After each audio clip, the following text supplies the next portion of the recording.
एक शैक्षणिक नौकरी, दो सपने और ऐश्वर्य का अहंकार।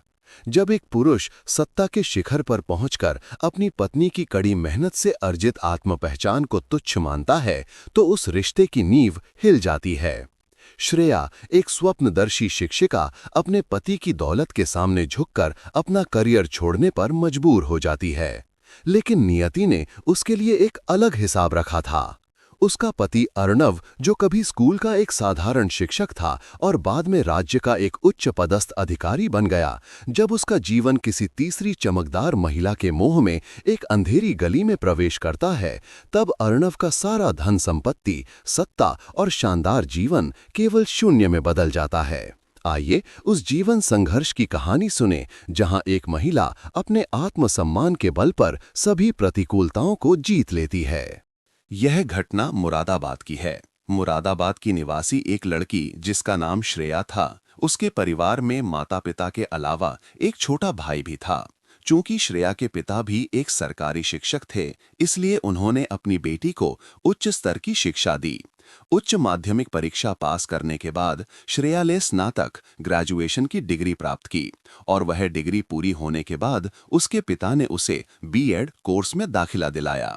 इसके बाद ही सरकारी शिक्षक की नौकरी की तैयारी के लिए कोचिंग सेंटर में भी भेजना शुरू कर दिया। श्रेया बहुत ध्यान और कड़ी मेहनत से पढ़ाई कर रही थी और एक दिन उसकी उस मेहनत और ईश्वर के आशीर्वाद से उसे एक सरकारी शिक्षिका के रूप में नौकरी मिल गई। श्रेया जब सरकारी शिक्षिका बनी तो उसके माता पिता बहुत खुश हुए कि उनकी बेटी ने आखिरकार अपना और उनका सपना पूरा कर लिया है। उन्होंने सोचा कि अब उनकी बेटी का जीवन सुस्थापित है, इसलिए श्रेया की शादी कर देनी चाहिए। कुछ रिश्तेदारों के माध्यम से पता चला कि मुरादाबाद के ही निवासी अर्णव नाम का एक लड़का है और वह भी एक प्राथमिक विद्यालय का शिक्षक है। रिश्तेदारों ने श्रेया के पिता से कहा कि लड़का भी सरकारी शिक्षक है, दोनों की जोड़ी बहुत अच्छी बनेगी। इसके बाद श्रेया के पिता अर्णव के घर गए। उन्हें अर्णव बहुत पसंद आया। उन्होंने अर्णव के माता पिता से बात करके विवाह की चर्चा आगे बढ़ाई। इसके बाद अर्णव के माता पिता भी श्रेया को देखने आए और उसे पहली ही नजर में पसंद कर लिया। विवाह की तारीख तय हो गई। कुछ महीनों बाद बहुत धूमधाम से उनकी शादी संपन्न हुई। श्रेया अपने ससुराल पहुंची। पति पत्नी बहुत खूबसूरती से अपना विवाहित जीवन बिता रहे थे। अर्णव प्राथमिक विद्यालय की शिक्षकता के साथ साथ पीसीएस परीक्षा की तैयारी भी कर रहा था। शादी के लगभग 6 महीने बाद उसने पीसीएस परीक्षा दी और सफलतापूर्वक पास हो गया। वह अब सरकारी शिक्षक से एक पीसीएस अधिकारी बन गया। सरकार ने उसे एक बड़ी 4 पहियों वाली गाड़ी और एक सरकारी ड्राइवर भी प्रदान किया। वह अब खूब पैसा कमाने लगा और उनके पास पैसे की कोई कमी नहीं रही। एक दिन अर्णव ने सोचा कि वह बहुत पैसे कमा रहा है, लेकिन अपने परिवार को समय नहीं दे पा रहा है, क्योंकि श्रेया भी सुबह सुबह अपने स्कूल पढ़ाने चली जाती थी और अर्णव भी अपने सरकारी कर्तव्यों का पालन करने के लिए निकल जाता था। दोनों ही अपने अपने जीवन में बहुत व्यस्त थे और एक दूसरे को बहुत कम समय दे पाते थे। इस स्थिति में एक दिन अचानक अर्णव ने श्रेया से कहा, श्रेया, तुम अब अपनी यह नौकरी छोड़ दो और घर पर ही रहो, क्योंकि तुम नौकरी करके केवल पैसा ही कमा रही हो और अब मेरे पास बहुत पैसा है। तुम्हें अब नौकरी करने की कोई आवश्यकता नहीं है, बस घर पर रहकर मेरी सेवा करो। ये बात सुनकर श्रेया बहुत क्रोधित हुई। उन्होंने कहा, मैंने अपनी कड़ी मेहनत से ये नौकरी हासिल की है और सिर्फ पैसों के लिए मैं ये नौकरी नहीं करती। मेरे पिता ने मुझे पढ़ा लिखा कर इस प्रतिष्ठित स्थान तक पहुंचाया है। मैं ये नौकरी ऐसे नहीं छोड़ सकती। ये मेरा सपना था, मैं उसे ऐसे टूटकर जाने नहीं दूंगी। श्रेया ने सीधे मना कर दिया। हालांकि श्रेया का ये निर्णय सही था, लेकिन इस बात को लेकर दोनों के बीच तीव्र मनमुटाव पैदा हो गया। अर्णव के दोस्त और रिश्तेदार भी उसे बहुत समझाने की कोशिश करते हैं कि देखो, तुम्हारी पत्नी एक सरकारी शिक्षिका है, उन्होंने ये पद आसानी से नहीं पाया है। लोग बहुत कड़ी मेहनत करके ही सरकारी नौकरी पाते हैं और वो भी मिलने की कोई गारंटी नहीं होती। तुम्हारा ये विचार गलत है कि तुम श्रेया को नौकरी छोड़ने के लिए मजबूर कर रहे हो। तुम थोड़ा समय तो अपने तरीके से मैनेज कर सकते हो। मामूली इस बात के लिए इतना बड़ा और कठिन निर्णय लेने की कोई जरूरत नहीं है। लेकिन अर्णव के सिर पर जिद सवार थी। वो किसी की बात सुनने को तैयार नहीं हुआ। अंततः श्रेया को ही मजबूर होकर अपनी सरकारी नौकरी से इस्तीफा देना पड़ा। अब वो घर पर रहकर अपने सास ससुर और पति की सेवा में लग गईं और अपना घर परिवार संभालना शुरू कर दिया। दोस्तों, पीसीएस अधिकारी के रूप में अर्णव की नियुक्ति 2014 में हुई थी और उसकी पहली पोस्टिंग भी मुरादाबाद में ही हुई। अब दोनों सुख शांति से अपना जीवन काट रहे थे। अर्णव शाम को ड्यूटी से लौटकर पत्नी श्रेया के साथ प्यार भरे पल बिताता था। लगभग 4 साल बीत जाते हैं उनकी शादी को। ईश्वर की कृपा से इस समय उन्हें एक बेटी का सुख प्राप्त होता है। परिवार की खुशी दोगुनी हो जाती है। कुछ दिनों बाद अर्णव लखनऊ में एक आलीशान बंगला खरीदकर वहां अपने परिवार को स्थानांतरित कर देता है। श्रेया अपनी बेटी और सास ससुर के साथ लखनऊ में रहने लगती हैं। अर्णव अब हर हफ्ते 1 या 2 बार घर आता था और अपनी पत्नी बच्चों के साथ समय बिताता था। कभी वो श्रेया को शॉपिंग कराने के लिए ले जाता, तो कभी बेटी को घुमाने के लिए ले जाता। लेकिन एक बार अर्णव श्रेया के साथ एक शॉपिंग मॉल में गया। उस शॉपिंग मॉल में तनुश्री नाम की एक बहुत खूबसूरत लड़की काम करती थी।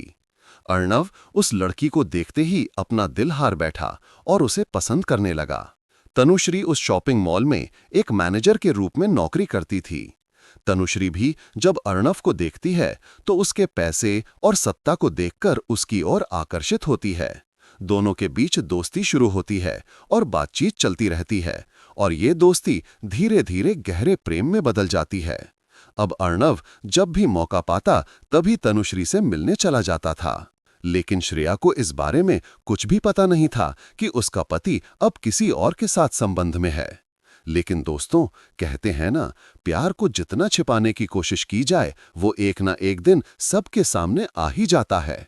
और श्रेया को भी पता चला कि उसके पति का किसी और लड़की के साथ रिश्ता चल रहा है। ये सब जानने के बाद श्रेया बहुत चिंतित हो गईं और सोचने लगीं कि उनका पति ऐसा काम कैसे कर सकता है। उसने किसी और को प्यार करने की बात कैसे सोची। श्रेया खुद को ही दोष देने लगती हैं। वो कहती हैं कि मैंने अपने पति के कहने पर अपनी नौकरी भी छोड़ दी थी और अब वो मेरी जिंदगी बर्बाद करके किसी और के साथ समय बिता रहा है।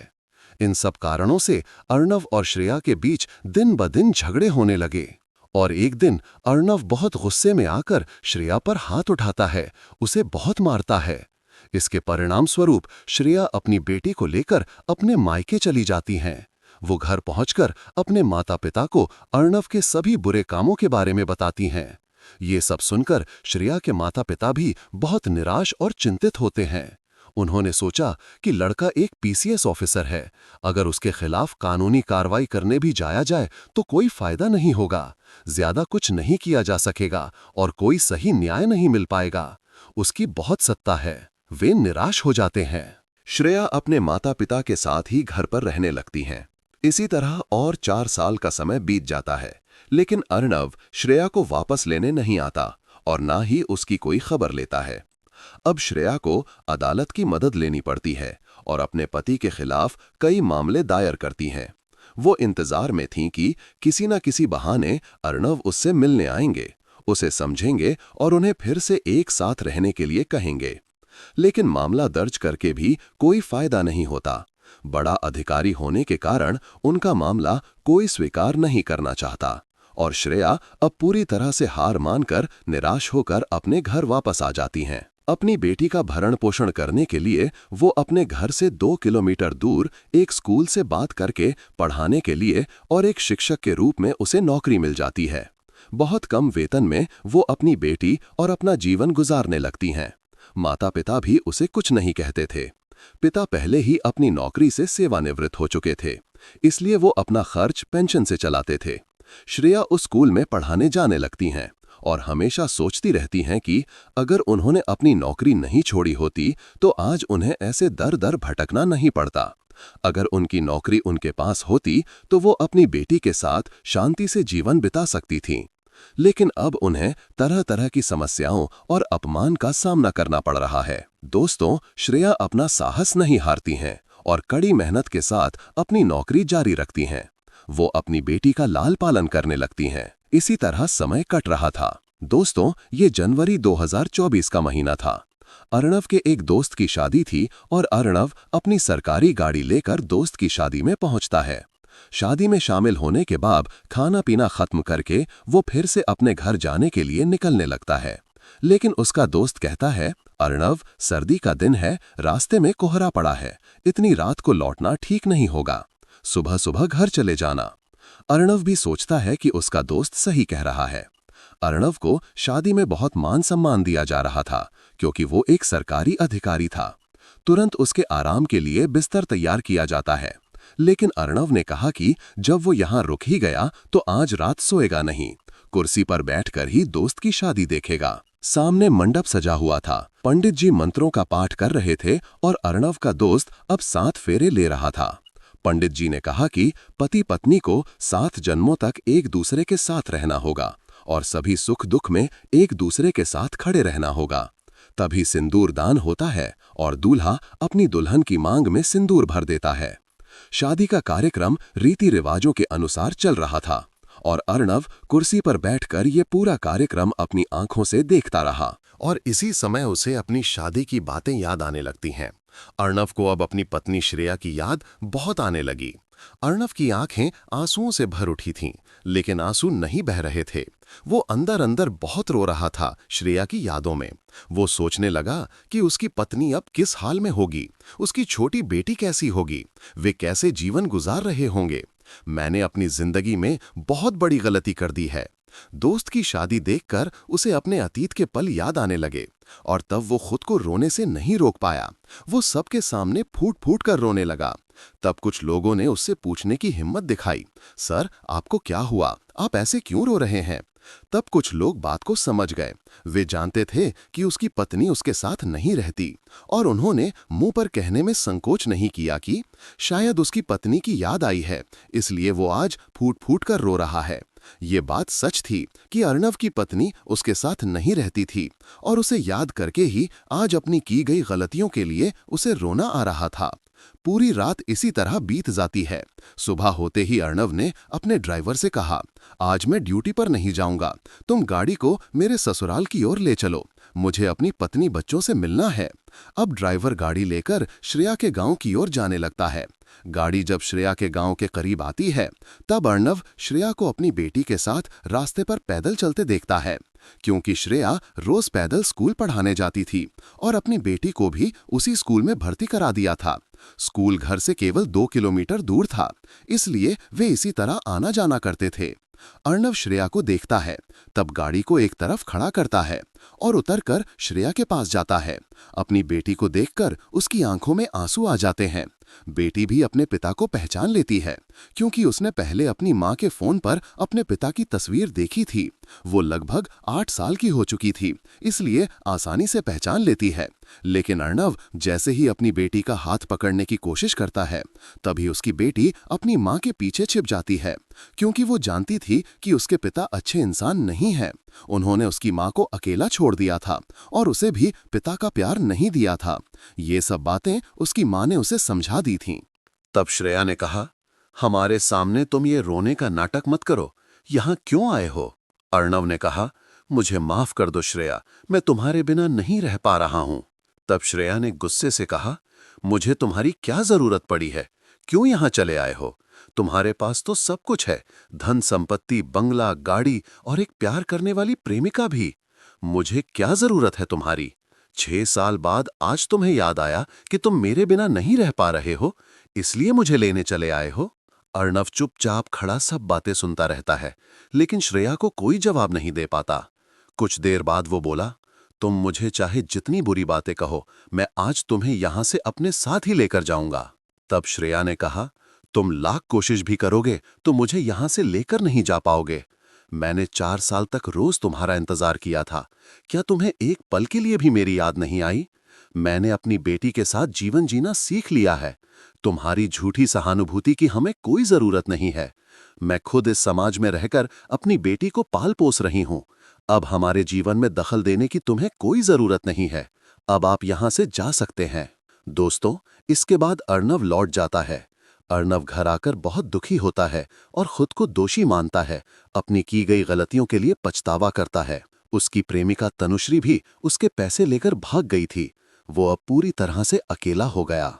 दोस्तों, श्रेया ने अपने पति को स्वीकार नहीं किया और खुद ही अपने जीवन में संघर्ष किया, अपनी बेटी और अपने जीवन को नए सिरे से संवारा। श्रेया का ये निर्णय सही था या गलत? क्या उसे पति को माफ करके उसके साथ लौट जाना चाहिए था? उसने अंत में अर्णव के साथ जो किया वो निर्णय सही था या गलत? आप कमेंट में बताएं।